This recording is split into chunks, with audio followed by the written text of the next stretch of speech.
प्यारे बच्चों, आपका दिन मंगलमय हो। अगर आप नए हैं तो इस चैनल को सब्सक्राइब कर लें। तुलसीदास द्वारा लिखी गई लक्ष्मण मूर्छा और राम विलाप की जो लंका कांड से ली गई रचना है, उसका जो है अनुवाद सरलार्थ करेंगे, उसकी व्याख्या करेंगे। पहला है दोहा। तव प्रतापुर राखी प्रभु जयहु ना तुरंत, अस्कई आयशु पाई पद बंदी चलेऊ हनुमंत। भरत बाहुबल शील गुण, प्रभु पद प्रीति अपार। मन महु जात श्राद्ध, पुनि पुनि पवन कुमार।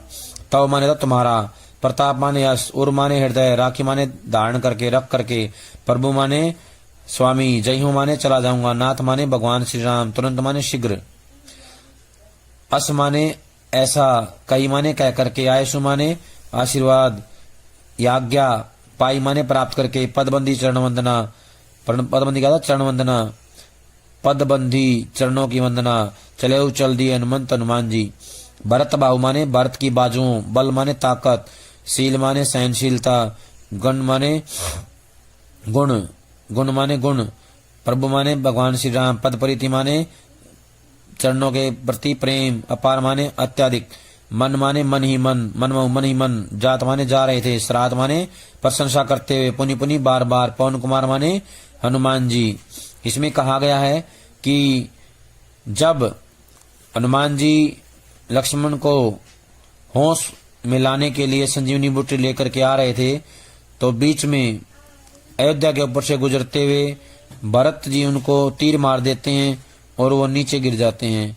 भरत जी से वो बताते हैं कि किस प्रकार युद्ध में लक्ष्मण जी मूर्छित हो गए हैं और उनके जीवन को बचाने के लिए संजीवनी बूटी ले जाना बहुत आवश्यक है। तब वो कहते हैं, हनुमान जी भरत से कहते हैं, हे प्रभु, आप बड़े प्रतापी हैं, आप यशस्वी हैं, यश जो है तुम्हारा दूर दूर तक फैला हुआ है, तुम्हारा जो यश है दूर दूर तक फैला हुआ है, आप बहुत ही यशस्वी हैं और प्रतापी हैं। तुम्हारे प्रभाव को हृदय में धारण करके, तुम्हारे प्रताप और यश को हृदय में धारण करके मैं शीघ्र ही यहाँ से चला जाऊंगा, मैं यहाँ से अपने मार्ग की ओर चला जाऊंगा, ताकि मैं जल्दी से जल्दी अपने स्वामी प्रभु श्री राम के पास पहुंच जाऊं, इसलिए मैं शीघ्र जाऊंगा। अस कई होता है ऐसा कहकर भरत जी से आज्ञा लेकर हनुमान जी वहां से उनकी चरण वंदना करके चल देते हैं, लंका के लिए प्रस्थान कर देते हैं। भरत बाहु, और वो मन ही मन भरत के बाजुओं की ताकत यानी कि बाहुबल, भरत के बाहुबल की, उनके अच्छे व्यवहार की, सहनशीलता आदि गुणों की, अनेक प्रकार के जो गुण थे उनकी और राम के चरणों में उनके अपार प्रेम की प्रशंसा करते हुए चले जा रहे थे। मन ही मन बार बार प्रशंसा करते हुए वायु मार्ग से उड़कर अपने लक्ष्य की ओर चले जा रहे थे। कहने का आशय है कि हनुमान जी सराहना करते हैं भरत के गुणों की और चले जाते हैं लंका की ओर। यहाँ पर दोहा छंद का प्रयोग किया गया है। इसमें भरत की वीरता, प्रताप और उसके शील का सुंदर वर्णन किया गया है। अनुप्रास और पुनुक्ति प्रकाश अलंकार का प्रयोग किया गया है। साहित्यिक अवधि भाषा का प्रयोग किया गया है। अब हम करेंगे आगे जो है, जहां राम लक्ष्मण ही निहारी, बोले वचन मनुज अनुसारी। अर्धरात्रि गई कपि नहीं आयऊ, राम उठाई अनुज और लायऊ। सकौ न दुखित देखी मोहि काऊ, बंधुर सदा तो मृदुल स्वभाऊ। मम हित लागी तजऊ पितु माता, सहेहु हिप्पि नहीं मातम बाता। वहां माने तो वहां पर राम होता भगवान श्री राम, लक्ष्मण ही होता लक्ष्मण, निहारी देखकर। जहां युद्ध हो रहा था लंका में, उस स्थान पर भगवान श्री राम लक्ष्मण को देख करके बड़े दुखी हो रहे थे, बड़े परेशान थे और वो एक सामान्य मनुष्य की तरह बातें कर रहे थे। मनुष्य होता मनुष्य, वचन माने बातें करना, अनुसारी होता अनुसार। लक्ष्मण को देख देख करके दुखी थे और एक सामान्य मनुष्य की तरह बोल रहे थे, बातें कर रहे थे। अर्धरात्रि गई, आधी रात गई यानी व्यतीत हो गई है, कभी नहीं आई, हनुमान जी नहीं आए। वो कहते हैं कि आधी रात व्यतीत हो चुकी है और हनुमान जी अब तक नहीं आए। राम उठाई अनुज लायु, और भगवान श्री राम अपने छोटे भाई को उठाकर हृदय से लगा लेते हैं। सकौ न दुखित देखी मोहि काऊ, वो कहते हैं कि हे भाई तुम मुझे कभी भी दुखी नहीं देख सकते थे। बंधु सदा तो मृदुल स्वभाव, हे भाई हमेशा से ही तुम्हारा मेरे प्रति कोमल स्वभाव रहा है। मृदुल होता कोमल, क्या होता है मृदुल? कोमल। तो माने तुम्हारा, स्वभाव माने स्वभाव। तुम्हारा हमेशा से ही मेरे प्रति स्वभाव कोमल रहा है और तुम मुझे कभी भी दुखी नहीं देख सकते। मम हित लागित जो पितुमाता, और तुमने जो है मेरी भलाई के लिए मेरे प्रति लगाव के चलते माता पिता को भी त्याग दिया और मेरे साथ रहते हुए सहेऊ पिन आतप बाता। वन की हिम माने होता ठंडी, आतप गरम, बाता माने हवाएं। मेरे साथ रहते हुए वन की ठंडी और गर्म हवाओं को सहन किया है। कहने का आशय है कि हे भाई तुमने मेरे साथ रहते हुए अनेक दुखों को, कष्टों को सहन किया है, केवल और केवल मेरी भलाई के लिए, मेरे भले के लिए तुमने ऐसा किया है और अपने माता पिता को भी छोड़कर मेरे साथ वन में आ गए। इसलिए हे भाई तुम मुझसे क्यों बातें नहीं करते, तुम मुझसे क्यों नहीं बोलते। सो अनुराग कहाँ भाई उठाऊ न सुनी मम बच बिकलाई। सो अनुराग मतलब वह प्रेम। हे भाई अब तुम्हारा मेरे प्रति वह प्रेम कहाँ गया। उठाऊ न सुनी मन बच बिकलाई, बच होता है बातें, बिकलाई व्याकुलतापूर्ण। हे भाई तुम मेरी व्याकुलतापूर्ण बातों को सुनकर क्यों नहीं उठ जाते।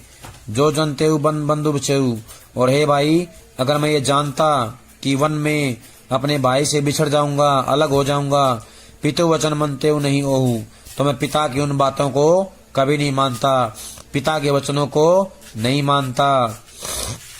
सुतवित नारी भवन परिवार, ये कहा गया है कि इस संसार में पुत्र, सुत माने था पुत्र, वित्त माने धन, नारी माने पत्नी।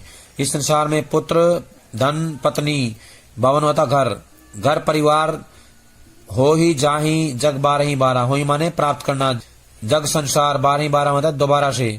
इस संसार में जो है पुत्र, धन, नारी, परिवार, इन सब को जो है दोबारा से प्राप्त कर सकते हो, लेकिन एक बार अगर भाई जो है बिछुड़ गया, भाई को अगर हम खो देते हैं तो उसको दोबारा नहीं प्राप्त कर सकते।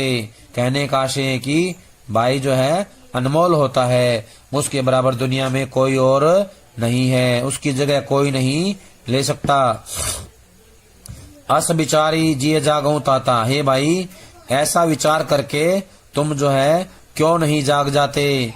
मिले ही न जगत सहोदर भ्राता, क्योंकि हे भाई तुम्हारे समान संसार में दूसरा भाई मिलना बहुत कठिन है, बहुत मुश्किल है, तुम्हारे जैसा भाई प्राप्त नहीं हो सकता।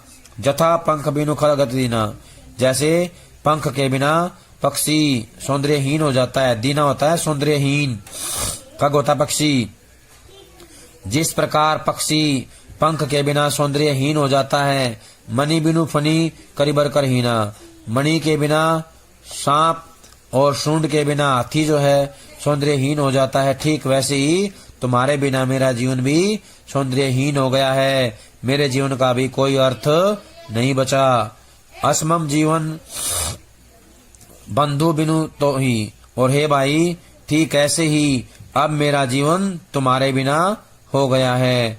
जो जड़ दैव जियावी मोही, अगर निष्ठुर भाग्य, जड़ होता निष्ठुर, दैव होता भाग्य, अगर इतना होने के बावजूद भी निष्ठुर भाग्य अगर मुझे जीवित रखता है तो ये जीवन मेरे लिए अच्छा जीवन नहीं होगा, ये मेरे लिए बाहर के समान होगा। जय हूँ अवध कवन मुँह लाई, और मैं अयोध्या में क्या मुंह लेकर के जाऊंगा। कहने का आशय है कि अयोध्या में मैं लोगों को क्या मुंह दिखाऊंगा। नारी है तो प्रिय भाई गवाई, वो कहेंगे कि मैंने पत्नी के लिए अपने प्राणों से प्यारे भाई को गंवा दिया, युद्ध में मरवा दिया। बरु अपजस सहते हूँ जग माही, बरु होता इतना, अपयश होता कलंक, सहते हूँ माने सहना, जग माने संसार। मैं इस संसार में रहते हुए इतना कलंक, इस अपयश को कैसे सहन करूंगा। नारी हानि विशेषति नहीं, और ये कहा गया है कि नारी की हानि जो है कोई विशेष नुकसान नहीं है, विशेष हानि नहीं है। अब अपलोक शोक सुतोरा, और अपलोक होता है इस संसार में रहते हुए, शोक माने दुख। हे भाई, इस संसार में रहते हुए तुमसे अलग होने का जो दुख है मैं किस प्रकार सहन करूंगा। सही निष्ठुर कठोर उर्मोरा, सही होता है सहन करना, निष्ठुर होता है कठोर, उर्माने मेरा। अब ये निर्दयी कठोर हृदय जो है कैसे इस दुख को सहन करेगा। कहने का आशय है कि हे भाई, मेरा जो कठोर हृदय है इस निष्ठुर दुख को, कष्ट को किस प्रकार सहन करेगा। निज जननी के एक कुमारा, और तुम तो जो है अपनी माता के एक ही पुत्र हो। तात तासु तुम्हें प्राण आधारा, हे भाई तुम उसके प्राणों का आधार हो। सौंपेसी मोही तुम ही गई पानी, और उन्होंने तुम्हारा हाथ मेरे हाथ में, पानी होता है हाथ, गही माने था सौंप देना, तुम्हारा हाथ मेरे हाथ में सौंप दिया था। सब विधि सुखद परम हित जानी, क्योंकि मैं सब प्रकार से हर तरह से तुम्हारा भला चाहने वाला हूँ। सुखद होता है सुख, भलाई, मैं तुम्हारे सुख और भलाई के बारे में चाहने वाला हूँ। उतरू का दई हूँ तही जाई, उन्हें मैं जा करके क्या उत्तर दूंगा। उठी कीन मोहि सिखाओ भाई, हे भाई तुम उठ करके मुझे ये सारी बातें क्यों नहीं सिखाते। बहुविधि सोचत सोच विमोचन, और इस प्रकार, बहु माने अनेक, विधि माने प्रकार, अनेक प्रकार से, सोचत माने सोच रहे हैं, सोच विमोचन, सभी संकटों को दूर करने वाले भगवान श्री राम इस प्रकार के अनेक विचार मन ही मन सोच रहे हैं। सर्वत सलिल राजीव दल्लोचन, और कमल के समान सुंदर नेत्रों से आंसू बह रहे हैं। सर्वत होता बहना, सलिल, सलिल होता है पानी, राजीव होता कमल, दल होता पंखुड़ी, लोचन माने आंखें। भगवान श्री राम की आंखें जो कमल के समान सुंदर हैं, उन आंखों से आंसू बह रहे हैं, पानी बह रहा है। उमा एक अखंड रघुराई, भगवान शंकर कहते हैं उमा माने पार्वती, एक माने एक, अखंड माने इनके बराबर कोई नहीं है। रघुराई होता है भगवान राम। हे पार्वती, इन भगवान राम के बराबर कोई दूसरा नहीं है। नरगति भगत कृपाल दिखाई, कृपाल होता दया, भगत माने भक्तों, गति माने के लिए, दिखाई माने कर रहे हैं। वो कहते हैं कि ये अखंड हैं, इनके बराबर कोई दूसरा नहीं है दुनिया में। फिर भी भक्तों के कल्याण के लिए ऐसी जो है लीलाएं दिखा रहे हैं। मनुष्य का शरीर धारण करके संसार में लीला दिखा रहे हैं। वो दिखाना चाहते हैं कि चाहे कोई भी व्यक्ति क्यों ना हो, अगर वो एक बार शरीर धारण करके धरती पर आ जाता है तो उसे जो है मानवीय जीवन में जो संकट आते हैं उनका सामना करना पड़ता है। ये लीला के माध्यम से भगवान राम लोगों को दिखाना चाहते हैं। अब करेंगे हम सोरठा। प्रभु प्रलाप सुनी कान बिकल भय बानर निकर, आई गयऊ हनुमान जी मी करुणा में वीर रस। इसमें कहा गया है कि हनुमान जी जैसे ही संजीवनी बूटी लेकर के आते हैं तो वहां पर उपस्थित जो कर्ण रस का माहौल बना हुआ था उसमें वीर रस का आविर्भाव हो जाता है। क्यों? क्योंकि उनके आने से पहले भगवान श्री राम विलाप कर रहे हैं। प्रलाप होता रोना, प्रभु श्री राम रो रहे हैं। सुनी कान बिकल भय बांदर निकर, वहां पर जितने भी कान होता है झुंड, क्या होता है कान झुंड, बिकल व्याकुल, भय माने हो जाते हैं, बांदर निकर, निकर भी झुंड होता है। वहां पर जितने भी बंदरों के झुंड थे वो सारे के सारे जो हैं व्याकुल हो जाते हैं और उदास होकर खड़े हो जाते हैं। और जैसे ही उनको पता लगता है कि हनुमान जी संजीवनी बूटी लेकर के आ गए हैं तो वहां पर जो है कर्ण रस के बीच में वीर रस का आविर्भाव हो जाता है। कहने का आशय है कि सभी में नया जोश भर जाता है। कवि यहाँ बताना चाहता है कि प्रभु श्री राम के विलाप को सुनकर वानरों का जो समूह है दुखी हो जाता है।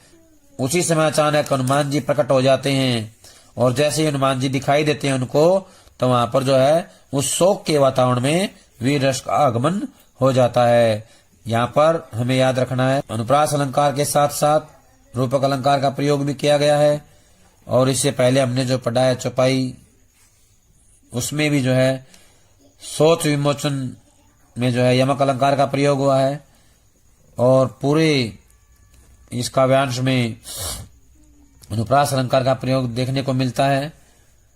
सर्वत सलिल, इसमें भी अनुप्रास अलंकार है। सर्वत सलिल राजीव दल्लोचन, इसमें जो है राजीव दल्लोचन, इस लाइन में भी जो है कौन सा अलंकार है, इसमें भी जो है अनुप्रास अलंकार देखने को मिलता है। इससे पहले जो लाइनें पढ़ी हैं उसमें भी जो है अनुप्रास अलंकार की छटा तो है ही, उसमें उदाहरण अलंकार भी है। जैसे बिना सूंड के जो है हाथी सौंदर्यहीन हो जाता है, मणि के बिना सांप हो जाता है, ये उदाहरण दिए गए हैं, तो इसमें उदाहरण अलंकार है। और उदाहरण अलंकार के साथ साथ दृष्टांत अलंकार और साहित्यिक जो भाषा है वो अवधि है। इसमें अवधि भाषा का पूरी तरह से इस्तेमाल देखने को मिलता है, प्रयोग देखने को मिलता है। प्यारे बच्चों, ये था आज हमारा जो काम करवाया है सभी इसको कापी में लिख रामचरितमानस करके याद के अंदर करेंगे। से जो लिया गया सभी है। का बहुत बहुत लक्ष्मण धन्यवाद।